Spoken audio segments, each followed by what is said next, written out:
তো বন্ধুরা, আজকে আমি যেটা নিয়ে কথা বলবো সেটা হচ্ছে আমাদের যেখানে পাওয়ার জেনারেটিং স্টেশন, ঠিক আছে, সেখানে পাওয়ার আমাদের কিভাবে জেনারেট করা হয় তোমরা কি জানো? যদি জেনে থাকো ভালো, যদি না জেনে থাকো তাহলে আমার এই ভিডিওটা দেখো, তাহলে তোমরা বুঝতে পারবে যে পাওয়ার কিভাবে জেনারেট করা হয় এবং কিভাবে আমাদের ওখান থেকে আমাদের গ্রামে পাওয়ারটা আসে। তো আমাদের যে পাওয়ার জেনারেটিং স্টেশন, ঠিক আছে, সেখানে 11 কেভি এর বেশি পাওয়ার জেনারেট করতে পারা যায় না। কত বললাম? 11 কেভি। 11 কেভি মানে হচ্ছে 11,000 ভোল্ট, এর বেশি পাওয়ার সেখানে জেনারেট করতে পারা যায় না। সেই 11 কেভিটাকে কিসের মাধ্যমে এত এত ভোল্টেজটাকে বাড়িয়ে আমাদের গ্রামে নিয়ে আসা হয় তোমরা কি জানো? ঠিক আছে, আমি বলছি। দেখো, 11 কেভিটাকে স্টেপ আপ ট্রান্সফরমার আছে, সেখানে স্টেপ আপ ট্রান্সফরমার সাহায্যে ওই 11 কেভিটাকে বাড়ানো হয়। বাড়িয়ে কত করা হয়?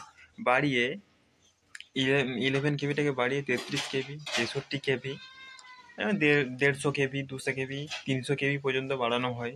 বাড়িয়ে আমাদের একটা শহর থেকে অন্য শহরে নিয়ে যাওয়া হয় ওই স্টেপ আপ ট্রান্সফরমার সাহায্যে।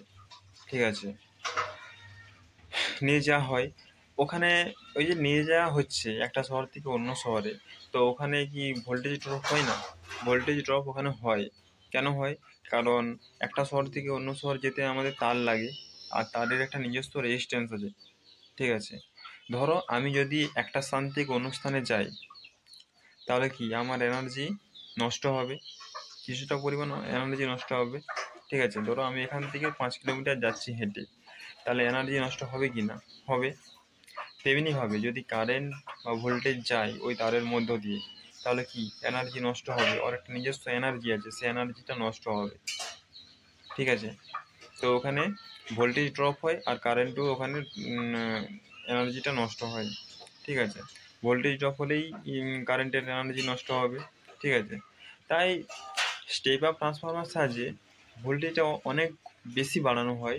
তার জন্যে ভোল্টেজ ড্রপ হলেও এটা কিছু মনে হয় না। আমাদের যে যে কারেন্টটা দরকার বা বা বা যে ভোল্টেজটা দরকার সেটা আমরা পেয়ে যাই। ঠিক আছে, ওই স্টেপ আপ ট্রান্সফরমার সাহায্যে। তাই স্টেপ আপ ট্রান্সফরমার খুবই একটি ভালো জিনিস। ঠিক আছে, যেটার সাহায্যে আমরা ভোল্টেজটাকে বাড়িয়ে একটা শহর থেকে অন্য শহরে নিয়ে যেতে পারি। তারপরে কি হয়, আমাদের ওই যে ভোল্টেজটাকে বাড়িয়ে 33 কেভি, 63 কেভি বাড়ানো বাড়ানো হলো, বাড়িয়ে কোথায় নিয়ে যাওয়া হয়? বাড়িয়ে আমাদের যে সাব স্টেশন আছে, ঠিক আছে, সেখানে নিয়ে যাওয়া হয়। সেটাকে কমিয়ে 11 কেভি করা হয়। কত করা হয়? 33 কেভি বা 63 কেভিটাকে কমিয়ে 11 কেভি করা হয়। 11 কেভিটা কমিয়ে ওটা কিসের সাহায্যে কমানো হয়? এটা স্টেপ ডাউন ট্রান্সফরমার সাহায্যে। স্টেপ ডাউন ট্রান্সফরমার সাহায্যে এটাকে কমানো হয়। কমিয়ে সেটাকে আমাদের পাড়াতে নিয়ে আসা হয়। ঠিক আছে, পাড়াতে বা গ্রামে নিয়ে আসা হয়। নিয়ে এসে নিয়ে এসে ওটা কি হয়, ওইটা গ্রামেও দেখবে, যাদের গ্রামে বাড়ি দেখবে যে ওখানে স্টেপ ডাউন ট্রান্সফরমার বসানো থাকে। গ্রামে যেগুলো বসানো থাকে ওগুলো হচ্ছে স্টেপ ডাউন ট্রান্সফরমার। ঠিক আছে, আর যেটা পাওয়ার জেনারেটিং স্টেশনে বসানো থাকে ওটা হচ্ছে স্টেপ আপ ট্রান্সফরমার।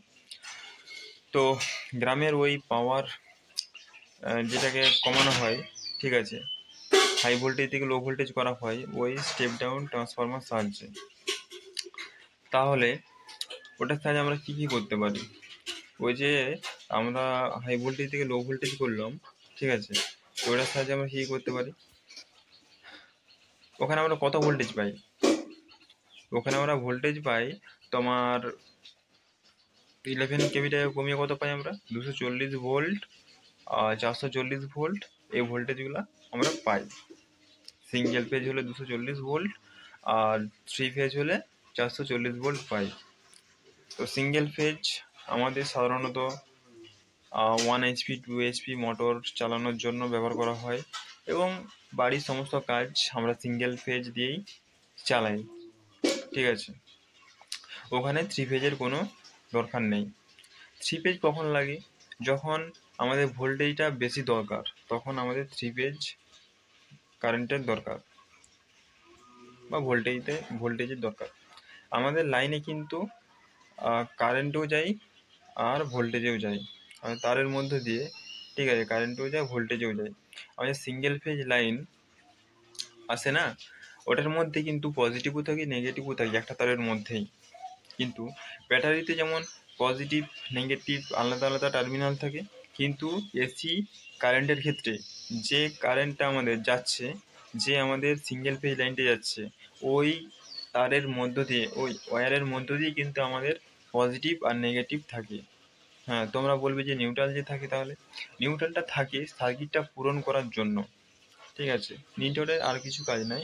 ওখানে কি কারেন্ট যায় না, ওটা সরি কারেন্ট যায় না, ওটাই কারেন্ট ব্যাক আসে, কারেন্ট ব্যাক আসে। আমাদের যে ফেজ তারটা ওটাই কারেন্ট যায়, আর নিউট্রাল তারটাই কারেন্টটা ব্যাক আসে। ওটা সার্কিটটা পূরণ করার জন্য ওটা করা হয়। ওটাই কারেন্ট থাকেই না বলতে গেলে, ঠিক আছে, খুব কম পরিমাণে থাকে। তুমি যদি হাতেও দাও কিছু মনেই হবে না। তো বললাম সিঙ্গেল ফেজে কী কী কাজ হয়, ঠিক আছে। সিঙ্গেল ফেজে তুমি এসি চালাতে পারবে, সবই চালাতে পারবে, বাড়ির সমস্ত কাজ করতে পারবে, ঠিক আছে। আর থ্রি পেজে বড় বড় যেখানে বেশি ভোল্টেজ দরকার আর কি, মানে ধরো 5 HP মোটর, ঠিক আছে, এইসবের জন্য আমাদের থ্রি পেজ মোটরটা লাগে, এইসবের জন্য, ঠিক আছে। তো বোঝা গেল পাওয়ার যে ট্রান্সমিশন হচ্ছে, কিভাবে কিভাবে কত কেভি পাওয়ার জেনারেট করা হচ্ছে পাওয়ার জেনারেটিং স্টেশনে, এবং 11 কেভি পাওয়ার জেনারেট করা হচ্ছে, সেটাকে স্টেপ অফ ট্রান্সফরমার সাহায্যে বাড়িয়ে একটা শহর থেকে অন্য শহরে নিয়ে যাওয়া হয়। ঠিক আছে, বোঝা গেছে? তাহলে আজ এই পর্যন্তই।